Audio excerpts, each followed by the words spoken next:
So I was watching the new Netflix documentary with Tony Robbins, I'm Not Your Guru, the other night. And if you haven't seen it, I totally recommend it. It's a great watch. It's worth your time.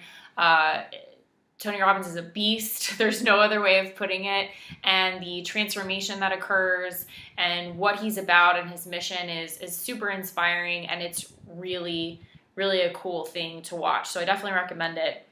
And I'm just going to talk about one little part of it that brought up some things for me, and I'm curious as to your feedback on it as well. I'm not about to take on Tony Robbins. I think he's amazing, like I said, and he has hundreds of thousands of hours invested into what he does and who he is and what he's created. There was just one particular part that made me think, and that's great. That's awesome. What it was this particular part of the program, the 6-day long seminar, Date with Destiny, where he goes in with a mother and a daughter talking about blame.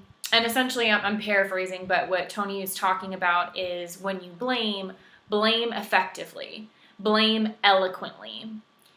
And he goes on to say, if you're going to blame people for the bad things in your life, blame them for the good as well. Blame them for everything you've had to overcome, the things that you've learned, the breakthroughs, the transformation that you experience as a result of having this person, thing, whatever in your life. Be grateful for it.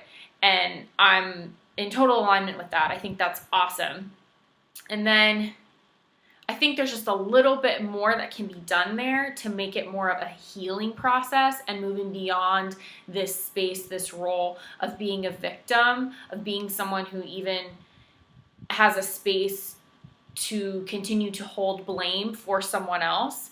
I think, and in my experience, what I've seen in my life and working with my clients through lifestyle coaching is, yes, move beyond that place of blame to a space of gratitude and even blame them for the powerful things you've experienced. But then maybe at the end of that, you could revisit the space and the instance of blame and look at how you can acknowledge your role that you played in it, how you can own your responsibility in creating whatever that was, that experience that maybe you were really curious to learn about, for the sheer fact to understand that you don't want to experience that anymore, or there was something about yourself that was unleashed as a result of that.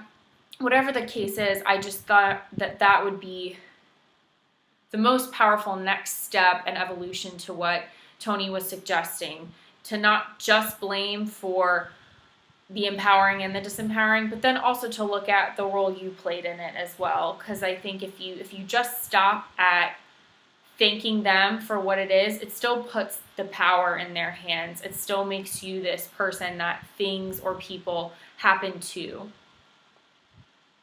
So that's just my feedback on that. To blame eloquently, yes, but then once you move beyond that level of consciousness where blame doesn't really fit anymore, blame isn't really a significant piece of the equation anymore, evolve that to accepting your role in it and be grateful for that as well. That's just my thoughts on that. I'm curious what you think about blame and what it's shown up for you in your life. And anything else that came up for you watching the documentary, I'd love to talk about. Like I said, there was a lot of really great stuff in there. I just chose to talk about one itty-bitty piece that just kind of got my juices flowing and got me thinking. So let me know. Send me your comments, questions, feedback, anything, all welcome. So I will talk to you soon.